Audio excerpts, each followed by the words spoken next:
কারণ ভগবানই অর্থাৎ বিষ্ণু এবং ভগবান শঙ্করে যে বিভেদ দেখবে সে নাম অপরাধে, এইখানে খুব সতর্কতা। গুরু মহারাজ বারবার বলতেন শিব তত্ত্বটা নিয়ে খুব ঘাটাঘাটি করবে না, কিন্তু ভাগবত বলছেন টিকায় গোস্বামীগণ, ভগবান শিব আশ্রয় তত্ত্ব কি?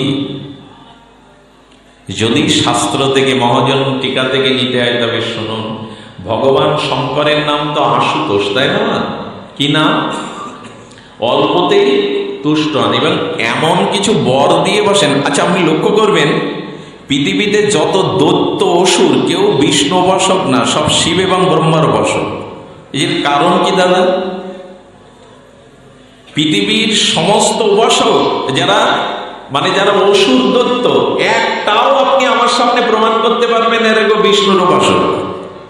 প্রত্যেকেই শঙ্কর এবং ব্রহ্মার উপাসক। কারণটা আচার্যপাদ বলেছেন, ভগবান বললেন আমার চরণে যারা একবার আশ্রয় নেয় তাদের আর অসুরত্ব দানবত্ব আমি রাখি না। এই জন্য আমার চরণে আসলে অপিচেত সুদরাচার মম অনন্য ভাগ্য। আমার চরণে যারা আছে আমি তাদের দোষ দেখি না, আর তাদের আমার চরণে এলেই তাদের আর দোষ থাকে না। কিন্তু দোষ পৃথিবীতে দরকার, ওই শক্তিটাও দরকার, কারণ ভগবানের সাথে অনেকেই লড়ে তাদের বীর রসকে উপভোগ করতে চেয়েছেন, রাবণ আদি কংস আদি। এই জন্য আমি ওদের চিত্তে প্রেরণা দিয়ে শিবের কাছে ব্রহ্মার কাছে পাঠাই। ভগবান বললেন ওইখান থেকে বর পাবে, ওইখান থেকে আসরিক দানব শক্তি আমার বিরুদ্ধাচারণ করবে, আর তাদের ইচ্ছা পূরণের জন্য তাদের আমার হাতে বিনাশ হতে হবে, তাদের মুক্তির জন্য আমার হাতে মরতে হবে। কারণ গোবিন্দের এক নাম হতার গতিদায়ক। গোবিন্দের হাতে যারা মৃত্যুবরণ করেন তাদেরও গতি দেন, সাযুজ্য গতি। গোবিন্দ বললেন আমার কাছে আসলে আর তার অসুরত্ব থাকবে না, দৈত্য ভাব থাকবে না। এই জন্য আমি প্রেরণা দিয়ে ওদের শিবের কাছে পাঠাই। আর শিব ঠাকুরও বটে, শিব ঠাকুর বউকেই দিয়ে দিয়েছিলেন জানেন, পার্বতীকে রাবণকে। রাবণ অবশ্যই সন্তুষ্ট হয়ে বলছেন প্রভু আমি কৈলাস চাই। তাহলে কৈলাস তো তুমি মাথায় উঁচু করে নিতে পারো। বললেন আরেকটি বর দিন, পার্বতীকে আমায় দিয়ে দিন। সর্বনাশ! এখন বুঝতে পারেনি ভগবান শঙ্কর আশুতোষ, মুখেই বলে ফেলেছে তথাস্তু। পার্বতীকে কাঁধে নিয়ে রাবণ চলছে। চলো, পার্বতী ওইখান থেকে ভগবান কৃষ্ণকে স্মরণ করে বলছে প্রভু সব শেষ ঠিকানা তো তুমি। এখন যাকে বর রূপে পেয়েছি সে বউ দিয়ে দেয়। প্রভু এখন রক্ষাকর্তা তুমি। ভগবানকে যখন স্মরণ করলেন, ভগবান রাবণের সামনে এসে বলছে রাবণ এতদিনে ইষ্টদেবকে চিনতে পারলে না? আরে ভোলা ভোলা মহেশ্বর সব ভুলেই যায়। তোমাকে পার্বতী দেয়নি, ছল করেছে ভগবান শিব। আরে এ পার্বতী না। বলে কি বলছেন ভগবান এ পার্বতী না? বলে না, শোনো, পার্বতী যে হবে, জগৎ মাতা যে হবে, তার গা দিয়ে পদ্মের বিচিত্র সুগন্ধ বেরোবে। তুমি শুকে দেখো, পার্বতীকে ইঙ্গিত করলে একটু দুর্গন্ধই ছাড়ো, তুমি গা দিয়ে আর পদ্মগন্ধ ছেড়ো না, তোমাকে বাঁচবার এই ছাড়া কোনো উপায় নেই। যখন একটু শুকলেন তখন দেখছে ওইখান থেকে মা পার্বতীর ইচ্ছা জগৎ মাতার, ওখান থেকে সুগন্ধটা পদ্মরাগ গন্ধটা সরিয়ে দিলেন। রাবণ বলছে সি সি, তাহলে শিব ঠাকুর ঠকালে না হয়? আচ্ছা তাহলে তুমি বলো বিষ্ণু, পার্বতী কোথায়? বলে পার্বতী পাতালে। পার্বতী ময়দানবের স্ত্রী, উনি পাতালে আছেন। ময়দানব ওনাকে পাতালে নিয়ে গেছেন। রাবণ গিয়ে ময়দানবকে বধ করে যাকে নিয়েছিলেন পার্বতী মনে করে, ইনি হলেন মন্দাদরী। আমার মতে ভগবান শিব ঠাকুর, আচ্ছা মনে আছে তো? মনে আছে সেই বৃত্তাসুর তপস্যা করে ভগবান শিব বলেছেন কেউ যদি শিবলিঙ্গ না পাও বিগ্রহ, তাহলে বুড়ো আঙুলে ওম নমঃ শিবায় বললেই আমি সন্তুষ্ট।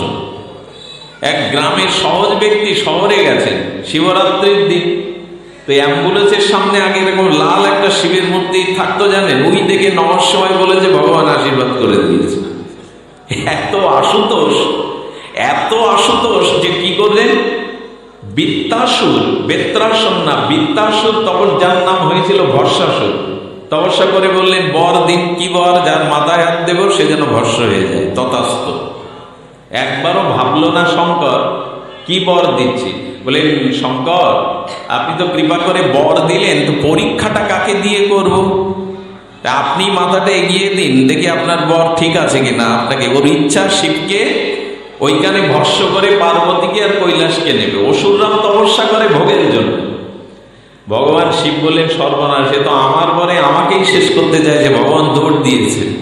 শিব তত্ত্বটা এমন, উনি নিজেকেও সবসময় বাঁচাতে পারেন না, উনি দৌড় দিয়েছেন। আর দৌড় দিতে দিতে চিরদিন যা হয়, ভগবান শঙ্কর স্মরণ করলেন। অনাদিরাদি গোবিন্দ আর কি করবেন, এসে একটু আড়াল করে বলছেন, শোনো, ভোলা তো ভোলায়, উনি যা বর দেন সব সত্য মনে করতে নেই, মিথ্যা তুমি দৌড়াচ্ছ, হাঁপাচ্ছ। আরে ওই বর ঠিক না। বলেন, আপনি আমাকে পথভ্রষ্ট করছেন। ঠিক না যদি হয় আপনি মাথায় গিয়ে দিন, আপনার মাথায় হাত দিয়ে দেখি। বলে, আচ্ছা আমার কথা তো শোনো। ভগবান বাক্যের জালে বললেন, ভগবান শঙ্কর কখন কি কাকে বর দেয় ভেবে চিনতে দেয় না। আচ্ছা তুমি পরীক্ষা না করে ছুটছো কেন? আমার মাথায় হাত দিও, তুমি আগে পরীক্ষাটা করো। আজ এই কথা যারা শুনছেন, আপনারা তো বোকা না, বিজ্ঞ শ্রোতা, আপনারা বলতে পারেন অসুর হাত দিল কেন? অসুর হাত দিতে চায়নি। বিষ্ণুকে বলছেন, আপনার বুদ্ধি আমি বুঝেছি, আমি হাত দেবো আর আমি শেষ হব। বলেন, আমি তা বলিনি, সরাসরি হাত দেবেন কেন? আপনি এক হাত দূর থেকে, হ্যাঁ আপনি কিছু দূর থেকে দেখুন আপনার হাতে তাপ হচ্ছে কিনা। যদি তাপ হয় তাহলে বুঝলেন বরটা ঠিক আছে, আর যদি শীতল থাকে বর ঠিক নেই, যা তা দিয়েছে। আচ্ছা শিবের বর কি হিটার নাকি আগে থেকে তাপ হবে? ভগবান শিবের বর কি হিটার আগে থেকে তার? ভগবান বিষ্ণুর মায়া। বলেন একটু হাত দিয়ে দেখুন। বলে এটা তো সত্য, তিরিকাল দৌড়ে বেড়াচ্ছি, এত এত দৌড়াচ্ছি, কষ্ট হচ্ছে, একটু পরীক্ষা করি না। উনি তখন কিছুটা দূরে সাবধানে দিয়ে যে কোনো গরম নেই তো। বলি তাহলে ওনার কথাই সত্যি হবে, যেই দিয়েছেন শেষ। শিব ঠাকুরকে ডেকে বললেন, আপনার জন্য আমার সংবিধান বদলাতে হয় মাঝে মাঝে। ব্রহ্মা একদিন চাকরি ছাড়তে গিয়েছিল কৈলাসে, পার্বতীকে বলছেন, মা আজ থেকে আমি তো বিধান রচনা করি, জীবের ভাগকে আমি ছেড়ে দেব। কেন? তো তার কর্মফলে যা আছে, আমি ব্রহ্মা, আমি বিধি, আমি লিখে দিই, কিন্তু শিব ঠাকুর সব উল্টে দেয়। এই চাকরি নিয়ে লাভ কি যদি আমার সংবিধান না টেকে? নিন্দার ছলে শিব স্তুতি করছেন ব্রহ্মা। তো মাঝে মাঝে ভগবান শঙ্করকেও পালাতে হয়। কিরকম জানেন? রাবণ গিয়ে দেখছে ঋষিমুনিরা শঙ্করকে প্রণাম করছে। রাবণ বলছেন, আমিও কি ওদের দলে দাঁড়াবো নাকি? আমার একটা বৈশিষ্ট্য আছে না, আমি লঙ্কেশ রাবণ, যে কৈলাসটা থেকে মাথায় তুলে নাড়াচাড়া করছে। শিব ঠাকুর পার্বতীকে বলছে, ভূমিকম্প হচ্ছে নাকি? বললেন না, আপনার ওই শিষ্য রাবণও মাথায় তুলেছে, কৈলাস নিয়ে যাবে। না পেরে বললেন, বাবা কৈলাসটা নামা, আজ থেকে তোকে প্রণাম করতে দর্শন করতে আসতে হবে না, আমি লঙ্কায় তোর বোঝা নিতে যাব। শিব ঠাকুর মাঝে মাঝে নিজেকে রক্ষা করতে পারেন না। শিব ঠাকুরই তখন বলছেন, আমিও প্রকৃত আশ্রয়দাতা নয়, রক্ষক নয়। রক্ষক একমেব অদ্বিতীয়ং শ্রী গোবিন্দই হলো জীবের রক্ষক এবং আশ্রয়। একমাত্র রক্ষক এবং আশ্রয় ভগবানের। এই জন্য যদি আশ্রয় নিতে হয়, শ্রী গোবিন্দ রাধারানী চরণেই আশ্রয় নিতে হবে। এই কথা আমি বলবো কেন? ভৃগুমুনি বলে গেলেন, ব্রহ্মা তুমি পিতা, তোমাকে একদিন সম্মান, একদিন প্রণাম করলাম না বলে তুমি আমাকে তাড়িয়ে দিলে। পরীক্ষা শেষ। শিব ঠাকুরকে নিন্দা করছেন, হাড়ের মালা গলায়, বাকশাল পরিহিত, চিতাভস্মমাখা ত্রিশূল তুলেছে, বলে তোমারও পরীক্ষা শেষ। সেই ভৃগু বৈকুণ্ঠ অধিপতি বিলাসমূর্তি নারায়ণের বুকে লাথি মারলেন। লাথি পেয়েও ভগবান অশ্রুসজল নয়নে বললেন, আমার হৃদয়টা পাষাণের থেকে কঠিন, কিন্তু তোমার চরণ, ভক্ত চরণ ফুলের মতো কমল, তোমার চরণে ব্যথা লেগেছে ভৃগু। আমি আর লক্ষ্মী দেবী তোমার চরণ সেবা করি, এসো। তোমার এই পদচিহ্ন আমার কাছে স্মৃতি হয়ে থাকলো। ভৃগু পদচিহ্ন আজও ভগবান বহন করে চলেছেন, এবং তোমার এই পদাঘাতের দ্বারা আমার লোমকূপে যত ব্রহ্মাণ্ড কৃষ্ণ বিমুখ জীব আছে, তোমার চরণ ধুলিতে তারাও আজ কল্যাণ প্রাপ্ত হল। ভৃগু এসে ঋষিমুনিদের বললেন, একমাত্র উপাস্য তত্ত্ব শ্রী গোবিন্দই, একমাত্র উপাস্য তত্ত্ব শ্রী গোবিন্দই। তো এই জন্য নিবেদন করব, ভাগবত আমাদের প্রথমেই বলেছেন এই আশ্রয় তত্ত্ব। এই আশ্রয় তত্ত্ব ভাগবতে এই শ্লোকে শ্রীকৃষ্ণ বয়ান নমঃ, এই জন্য আমাদের আশ্রয় তত্ত্বকে নির্ণয় করতে হবে ভাগবতে এই শ্লোকের দ্বারা, এই তত্ত্ব নির্ণয়ের দ্বারা। আশ্রয় আর কেহ নাই, মাম একাং শরণং ব্রজ। আসুন আমরা ভাগবত মহিমা এমনি করে তো বিশ্রাম শেষ, সবশেষে আরেকটু আমরা একটু ভাগবতের মহিমা সামান্য আস্বাদন করি। ভাগবত শ্রবণে আপনাদের ফলশ্রুতিটা বলি আজকের ভাগবত বিশ্রাম। ফলশ্রুতিটা শুনুন যারা ভাগবত শ্রবণ করে। ভাগবত শ্রবণের ফলশ্রুতি, ভাগবত গ্রহণের ফলশ্রুতি বড় বিরল। আপনাদের মনে আছে ঘটনাটা? মনে আছে সেই ঘটনা। স্বামী ভাগবতে যান, স্ত্রী কোনোদিন ভাগবতে যান না শ্রবণ করতে। কথাটি বড় আনন্দের কথা, একটু উজ্জ্বল হাস্যরসেরই কথা, কিন্তু তাত্ত্বিক তত্ত্ব মেশানো আছে।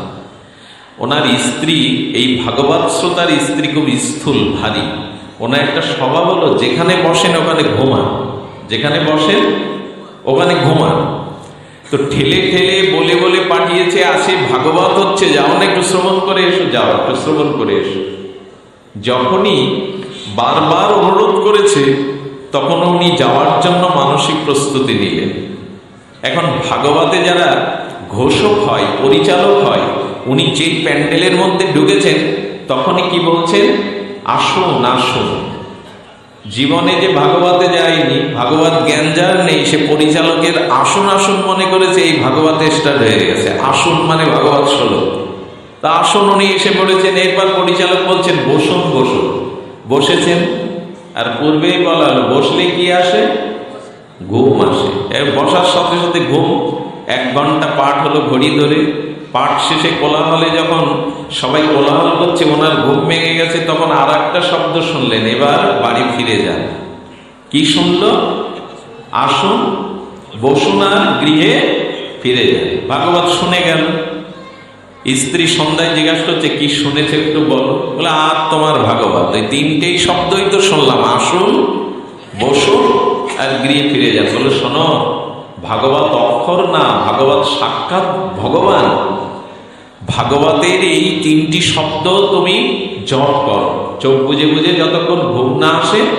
বুঝলেন যে উনি কি শুনে এসেছে, এইগুলোই জপ করুক। কি বলবো আপনাদের, মধ্যরাত পর্যন্ত ওই বলছে আসুন বসুন গৃহে ফিরে যান। যেই বলেছে আসুন, ঘটনাক্রমে চোর শিক কেটে কেবল মাথাটা ঘরের মধ্যে ঢুকিয়েছে, আর মাতাদির শব্দ হলো আসুন। সর্বনাশ, ইনি তো সাধারণ নন। আরে ইনি তো সাধারণ নন, ইনি চোখ বন্ধ। এ তো দেবী, এর পেছনেও চোখ আছে, অলৌকিক দৃষ্টি। চোরকে যে বলে আসুন, এ তো দেবী, দেবীর কাছে এসে পড়েছে। যেই বলেছে আসুন, থেমে বলছে বসুন। বলে বাবা আমাকে বসতেও বলছে, বসুন। এরপরে কিছুক্ষণ উনি যখন বসলেন, আর এক শব্দ, এবার গৃহে ফিরে যান। বলে এর চরণ ধুলো না নিলে আমার জীবন সার্থক না। চোরকে যে ঘরে আসতে বলে, বসতে বলে, যেতে বলে, চরণে পড়েছে মা মা মা, তুমি দেবী, তুমি আদ্যা শক্তি মা, তোমার পেছনে চোখ আছে। এই চিৎকার করে উঠে ঘরের লাইট জ্বেলেছে, স্বামী এসেছে, সব বৃত্তান্ত শুনে বলছেন মা আর এই পাড়ায় কোনোদিন ঢুকবো না, মা আর এই পাড়ায় চুরি করতে কোনোদিন আসবো না, তুমি দেবী মা, তুমি দেবী। তো এই বলে যখন চলে গেছে, স্বামী তখন একটা কথাই বলল, আসুন বসুন আর গৃহে ফিরে যান। 3টে শব্দতে যদি আর সম্পদ সুরক্ষা হয়, না জানি প্রকৃত ভাগবত শুনলে তোমার কি কল্যাণই বা না জানি কি কল্যাণ হতো। আজ এইটুকুই, আমরা গুরুতত্ত্বে যেতে পারলাম না। আগামী এতে আমরা আস্বাদনের প্রতীক হলাম। আপনাদের সকলের চরণে বিনম্র প্রণতি জানিয়ে শ্রী গুরু মহারাজ গোস্বামীদের উপস্থিতি আমাকে প্রেরণা, আনন্দ, আশীর্বাদ দিয়েছে। একটা অনুরোধ করব, আগামীকাল 7:30 থেকে যদি একটু হয়, আমি আপনাদের বিশেষ করে অনুরোধ করছি হাত জোর করে, একটু 7:30 আসবেন। 7:30 থেকে পাঠ আরম্ভাদি হবে। জয় নিতাই গৌর প্রেমানন্দে, হরি বল, হরি বল।